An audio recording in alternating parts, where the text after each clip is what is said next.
Happy Resurrection Sunday. Welcome to Unity of Sacramento Live. I'm your host, Reverend Kevin Ross. My friends call me Rev Kev, and so can you.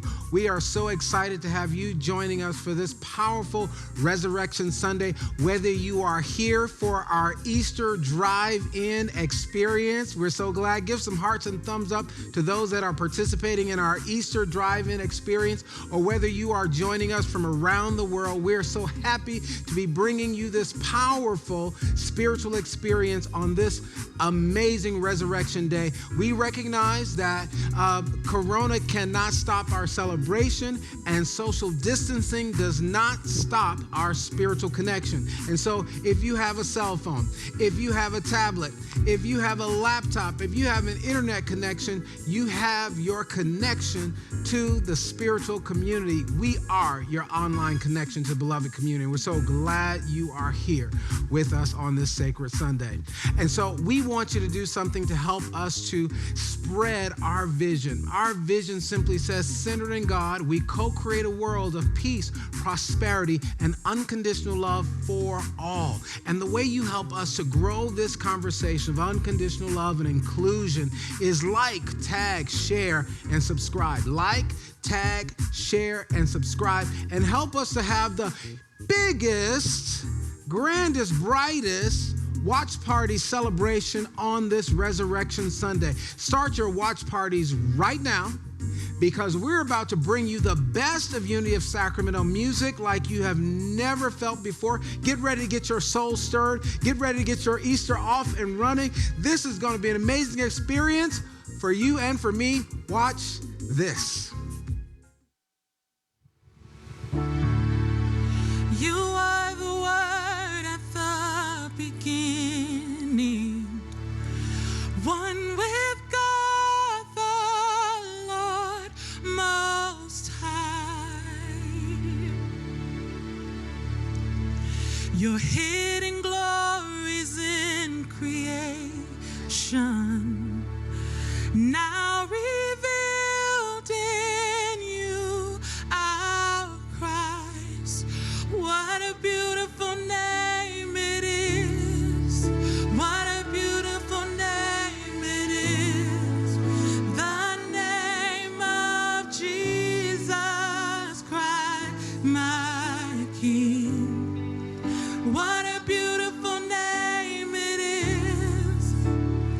Nothing can stand against. What a beautiful name it is. The name of Jesus.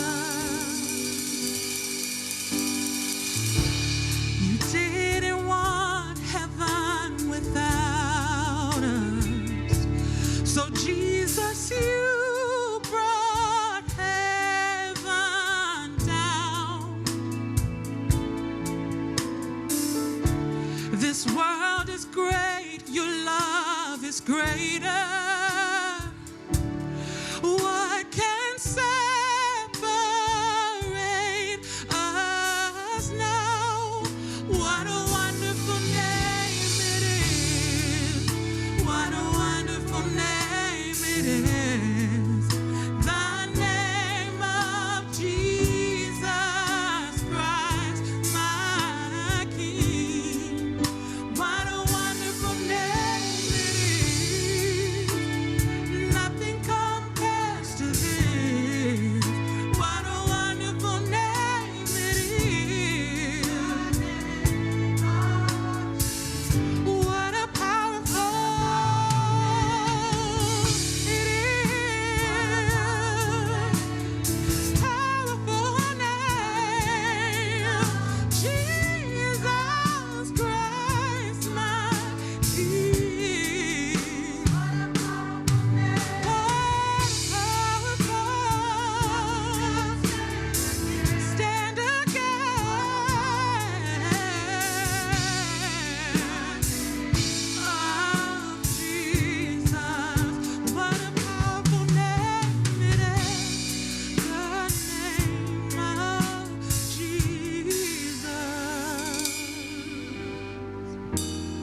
the precious Lamb of God.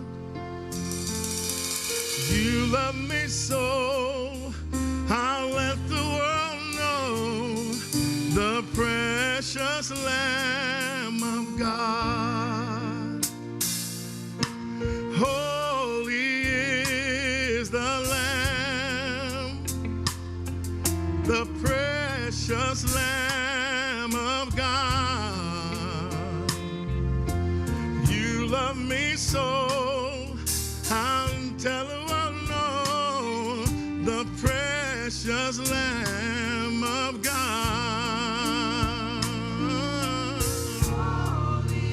Holy is the Lamb, precious Lamb of God.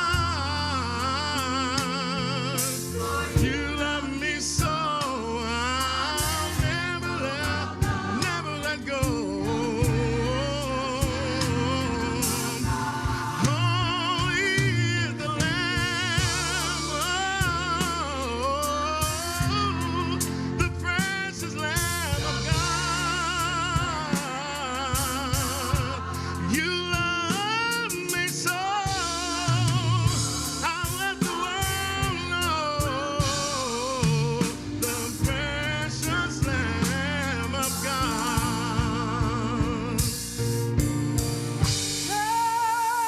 In three persons,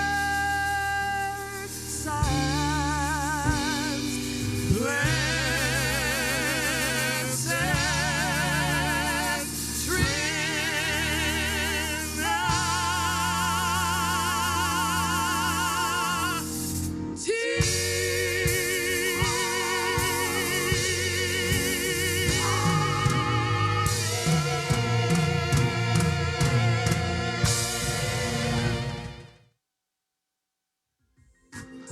Oh, I know your soul was stirred up by that. I know you are feeling the spirit by that. I know you're connecting to resurrection power because of that amazing music that just comes right out of the heart and soul of our campus here at Unity of Sacramento. If you are feeling that music, go ahead and show your love and appreciation. Throw some hearts and thumbs up and let's just flood it on this sacred Sunday.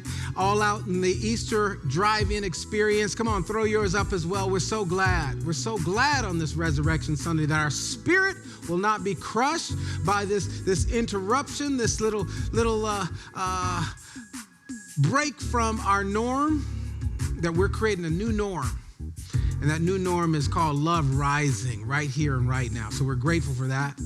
We want to thank all of you for taking the time to send in your thoughtful memes, inspirational sayings, quotations, videos, all of those things that are supporting you with getting through this challenging period of the stay in place order. Some of us have had to turn to social media a great deal to just keep our inspiration. And I'm glad that you're willing to share that with us here.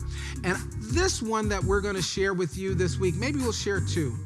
But the one that we're going to share with you right now is one that's going to take you deep in the heart space, because there's something about the pure innocence of a child that when a child shares, that we can hear it all the more clearly. This one was sent in by our former board president and member, David Cook. Open your heart and watch this. Let your soul be inspired on this special edition of Unity of Sacramento Live, Resurrection Sunday. Watch this. We'll be right back. Don't worry about a thing, 'cause every little thing is gonna be alright. I woke up this morning, on my horizon, 3 little birds were on my doorstep, singing sweet songs, melody blowing true. And they said, this message is you. They said, don't worry about a thing, 'cause every little thing is gonna be alright. Don't worry about a thing, 'cause every little thing is gonna be alright. Oh, wasn't that the all-time best? I mean, was that just the cutest thing you've ever seen? Thanks, David, for sending that in. The message is most important, though, right? That everything is going to be all right. And it's something that we want to let sink deep down in our souls, that everything is going to be all right. And let this inspire you to keep on keeping on during this season that we're moving through together, yeah? Nothing like the beauty of a child to bring it to us in a way that we can't miss it. Listen, if you are being inspired by Facebook memes, if you're being inspired by quotes and videos that are helping you to move through this period, we want to hear from you. Write to us at office@unityofsacramento.com, office@unityofsacramento.com, and maybe we will have an opportunity to feature your video, your meme, your inspiring saying on another edition of Unity of Sacramento Live. I look forward to reading them and watching them and working with the team to select who's going to be up next. Stay tuned for more of this powerful resurrection experience on Unity of Sacramento Live. Watch this.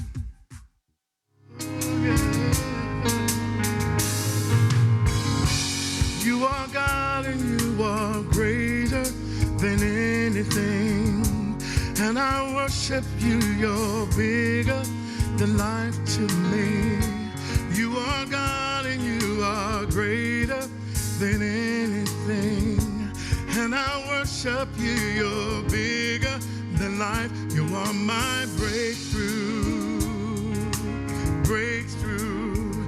You are my breakthrough, breakthrough. You are my breakthrough, breakthrough. You are my breakthrough, breakthrough, yeah. You are God and you are greater than anything. And I worship you, you're bigger than life to me. You are God and you are greater than anything. And I worship you, you're bigger than life.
together again for another Resurrection Sunday experience. And right now, more than ever, we are on the precipice of one of the most holy seasons ever. We're celebrating Passover. There's the Buddhist New Year coming. Ramadan is coming. We are just at an apex of spiritual energy that is being released on behalf of those who follow the path of faith. And so for us who follow the master teacher, Jesus the Christ, at this time in celebration of Easter, we look at his life once again, very carefully, walking in his steps once again, from the wilderness to the feeding of the 5,000, to him multiplying more loaves and fish, healing the sick, raising the dead, being challenged and betrayed by those that were close with him. We see him move through so much as our example, as our way shower. And then he is suffering now in Gethsemane, where he prays to the point of blood. This is where we get that expression, blood, sweat, and tears, that Jesus, knowing that he would be facing his death, makes the choice to move forward anyway after being accused by people that he loved, after being sentenced by a government that didn't love him very much. And he was crucified on Golgotha. And then he died. And then we meet him today in Luke, the 23rd chapter, the 53rd verse. Luke, the 23rd chapter, the 53rd verse. And it reads, "Then he took it down, wrapped it in linen cloth, and placed it in a new tomb cut in the rock, one in which no one had yet been laid."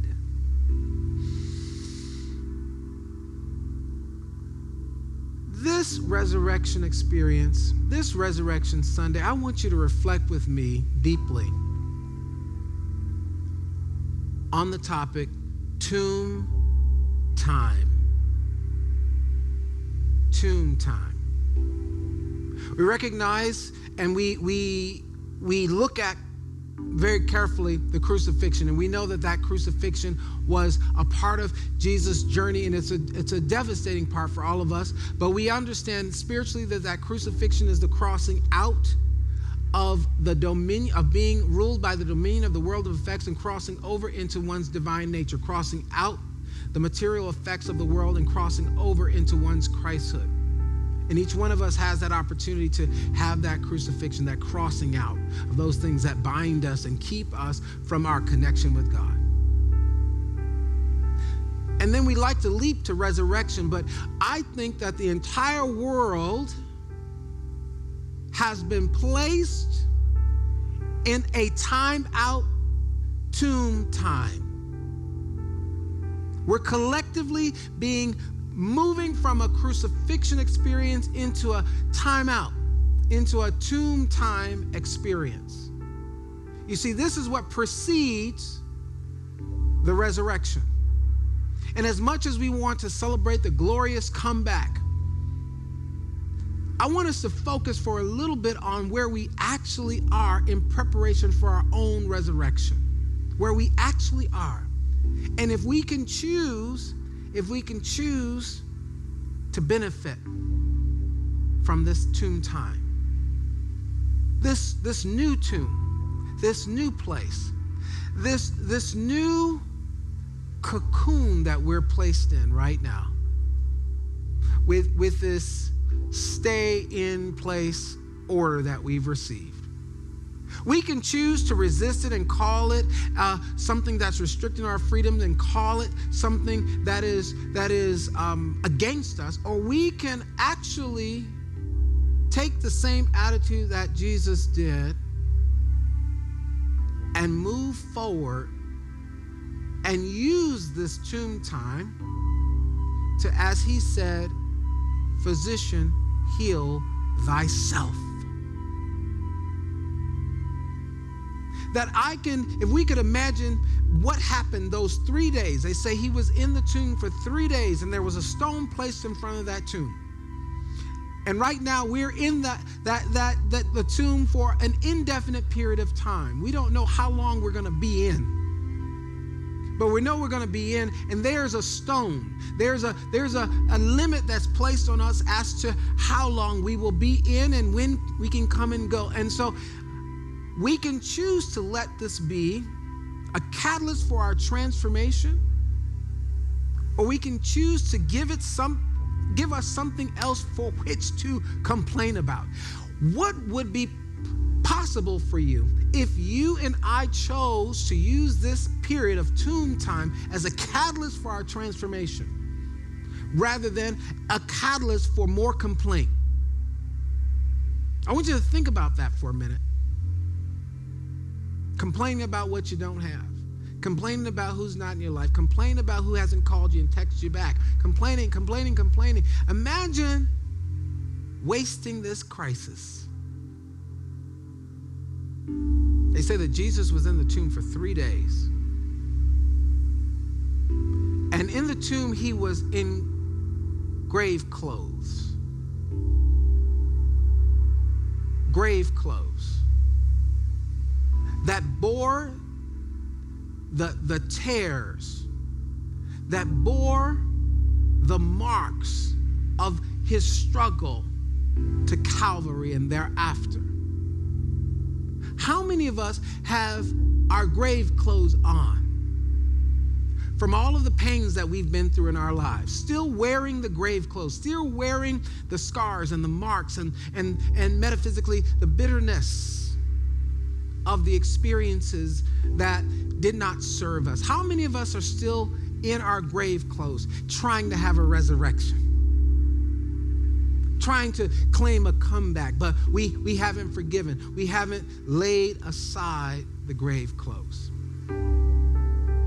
When you're in the tomb, you have an opportunity and an invitation to do the healing work that's necessary for your transformation. And I can imagine Jesus being in that tomb, having to face all that he had been through, denied and betrayed, falsely accused, physically assaulted and attacked, crucified and strung up as a failure before everyone, prosecuted by the government. I imagine that in his tomb time, he might have said, you know what, I'm not going back out there. I know that there's supposed to be a resurrection next, but you know what, it's going to end right here. How many of us are at that point of throwing in the proverbial towel because we feel like, well, this is just it. I can't take one more thing. One more rejection, one more door being closed, one more avenue that I thought was that it was supposed to be this, but it turned out to be something. I just can't take it. And so you're using your tomb time to talk yourself out of your potential. If we follow the example of the master teacher, I imagine he must have paced around when he was in the tomb. He says, I know it was a lot. This is God, I know you want much for me and you have high expectations of me, and I know that I am supposed to reflect your light, your love, and your peace and your joy, but I've got to get over, this is my imagination now, I've got to get over Judas for a minute. I mean, Judas straight up betrayed me. That was my guy. We rolled tight. Why would Judas betray me? Why would Peter deny me? Why would they crucify me? And I believe that Jesus moved through his humanness and eventually came to the point where he was willing to take off the grave clothes. I want you to take off the grave clothes. The clothes that define you, that which you have clothed yourself in, that defines you to your lowest possibility, to your most bitter and most painful experience. I want you to remove that. Disrobe yourself from that. And now I want you to allow the balm in Gilead, the healing salve of spirit, to anoint your body, anoint your mental body, anoint your emotional body, anoint your spiritual body. And I want you to allow that to start the process of sacred alchemy, that you're becoming someone new as you're in this tomb. Make a conscious decision right where you are to begin your resurrection process, because you've been invited to stay in place. It's not the first time you've been invited to stay in place. The scripture reminds us, be still and know that I am God. In these 3 days, metaphysically, whatever the length of time is that we are prescribed to stay in place, I want you to do 3 acts. The first thing is I want you to forgive. Take off unforgiveness. Take off unforgiveness. I want you to forgive. Forgive yourself for all of the ways in which you've misjudged yourself other than a child of God. All of the ways in which you've told yourself that you're never going to amount to anything. All of the ways in which you've believed the lies that have been told about you. All of the ways in which you have hurt yourself. I want you to take the radical action in the tomb, in your tomb time. In my tomb time, oh dear God, I forgive me. I take that grave clothes off. Then second thing I want you to do is I want you to forgive others. Think about the ways in which you are still holding on to something that if I continue to hold on, it will be encoded in me and it will get in the way of the planned resurrection. I let it go. I let you go. I am not going to allow you to make me waste a perfect crisis. A crisis is a terrible thing to waste. Type that in the chat room. A crisis is a terrible thing to waste. On the one hand, crisis symbolizes trauma. On the other hand, it symbolizes opportunity. I forgive you. I free you. As the master teacher said from the cross, Father, forgive them, for they know not what they do. Take off the grave clothes of unforgiveness of others. After you have forgiven yourself, after you have forgiven others, now pray. Come freed up and then pray. Invite the presence and the power and the very love of God, good, infinite grace, to shine its light over you in the tomb. Come keep company with me. Come reacquaint me with my divine nature. O Holy One, come cause me to remember who I was before the very beginning of time. Remind me of who I am. Give me a glimpse of the ways in which you see me. You know, when the presence of God sees you, the presence of God sees you free from everything that you've loaded onto yourself and allowed the world to load on you. The presence of God sees its beloved. Sit in the tomb and hear and feel and sense deeply, you are my beloved, with whom I am well pleased.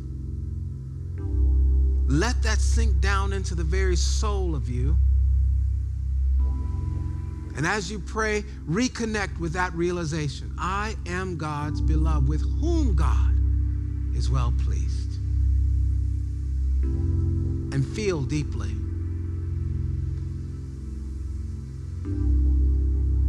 The last vestige of grave clothes being released.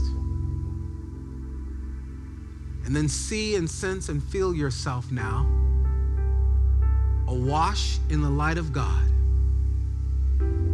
And see, sense, and feel the bell tolling for you. Feel the bell toll for you. Feel the bell toll for you. It's your time for your resurrection. Feel it. Feel it. Feel it. Feel the bell toll for you. Feel deeply into it.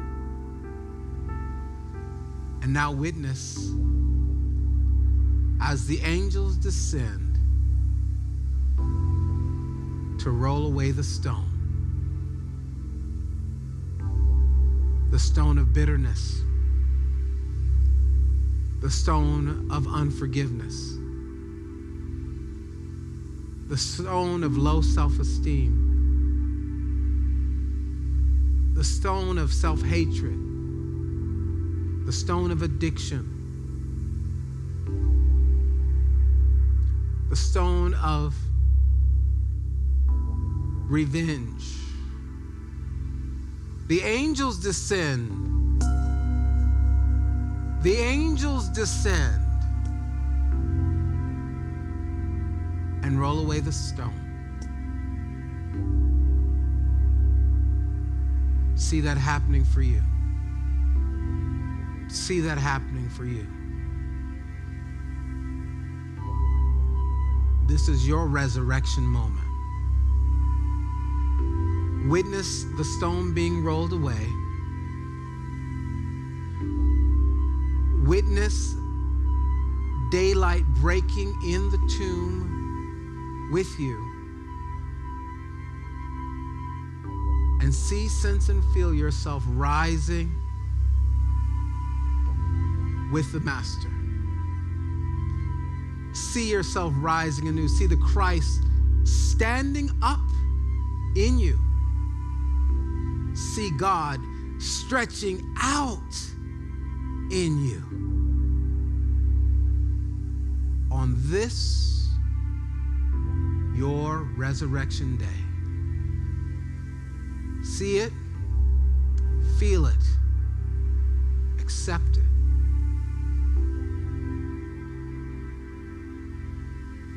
Rise in your Christ nature.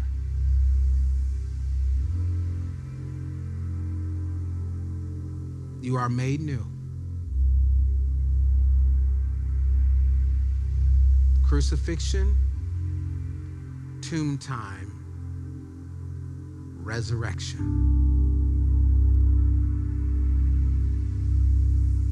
This is our journey, each and every one. We take it with great joy. We let it be. We call it good.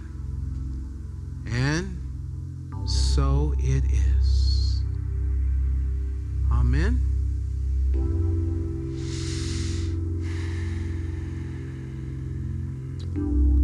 And amen.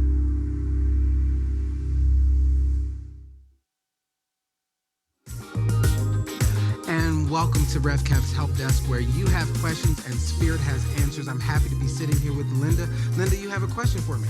Hi, I do have a question for you. Yes. With everything that's going on in the world today, so many businesses have had to close their doors. A lot have laid a lot of people off. Some people have not started unemployment yet since that taking so long to happen. So finances have got to be at the top of a list right now. What are we going to do? And especially since we don't know how long this is going to continue and then how long it's going to be to recover. My question is, how do people stay positive in this whole arena? And how do they keep their faith in God, that God's going to see them through? How do they know that?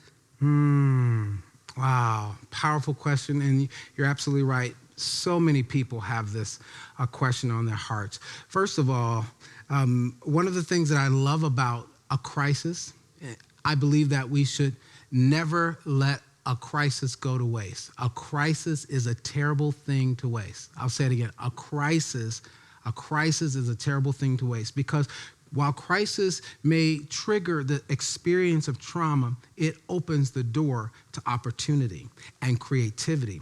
And so in the space of this crisis, what you want to open yourself to is not only the pain and the trauma and the seeming absence of something, but also the presence of something new that's trying to emerge. Any crisis that comes to us is the birthday of new opportunity. And so right now, in the midst of this crisis, people who are catching the wave, they are actually becoming prosperous. They're opening new businesses. They're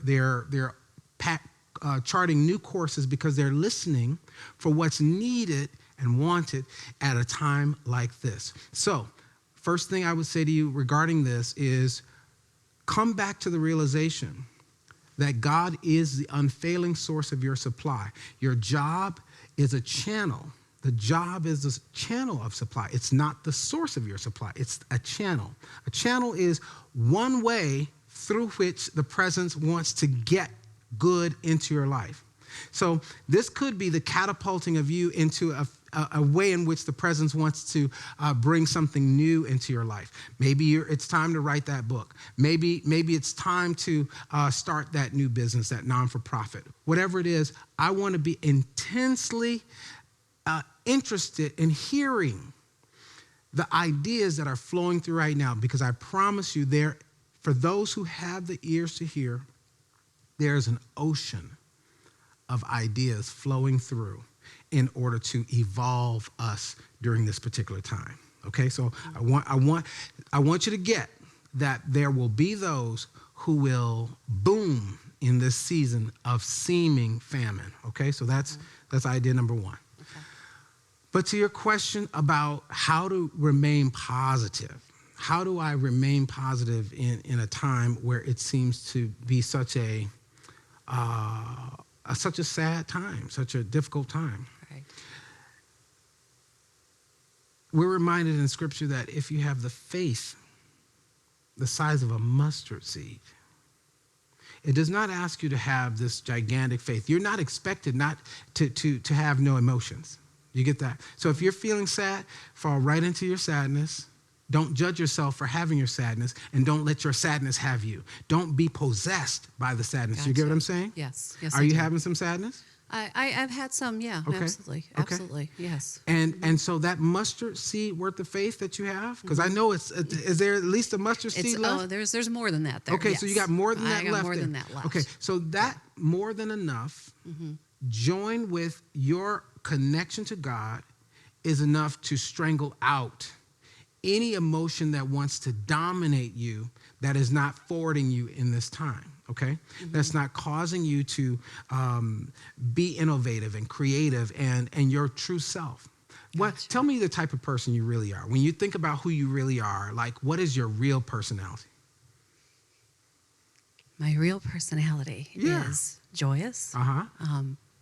I'm actually very positive. Okay. And I do have a very strong, grounded belief in God and in knowing that God will take care of me and everyone. I do know that.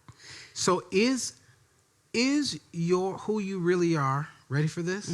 Is who you said, joyous, positive, grounded in God, is who you really are seasonal? No. So is there like Is there a spring, summer, fall, winter self? Is there a spring, summer, fall, winter personality, character that you show? Or this is who I am. And like any other person, I may have my ups and downs, but when I come back to the core of me, this is who I am. Exactly. That one. That's the one. Okay. Yeah. And so more than anything, and that more than at any time, you want to dig her out. Gotcha. You want to dig her out from the voices that want to suffocate the joy. Yeah. That want to drown out the positivity. You see, there's such a thing as being a tough-minded optimist, right? Mm-hmm. You can be tough-minded and optimistic at the same time. You know, you can recognize I can face the facts, but I can stand on the truth at the same time. And sometimes facing the facts might mean, you know what, I'm going to have to fill out some unemployment papers, or I'm going to have to take a cut, or whatever that is, right? Mm-hmm. But then there's a truth that says that is not your source. That God has amazing channels of supply open to me if I am willing to be receptive to divine ideas. And I promise you, just think for a minute. 9 out of 10 grocery stores were not having people deliver groceries. Correct. But somebody saw that this would be a great opportunity to start having delivery services for grocery stores. What's happening now? Everybody has them. Everybody, right? Mm-hmm. Okay. And so that the crisis gave birth to something new. Right. And so the question is for you, Linda, what will you make of this crisis? Or what will you allow this crisis to make of you? Thanks so much for visiting with me on Rev Kev's Help Desk. Thank you. Thanks so much. Until next time on Rev Kev's Help Desk, we look forward to having you back where you have questions and Spirit has answers. And now, families, bring in the children, have them to gather around. You may want to tell little ones to come because Kayvon is coming up next. And boy, is he going to share something real special with us. So stay tuned. Kayvon's coming up next.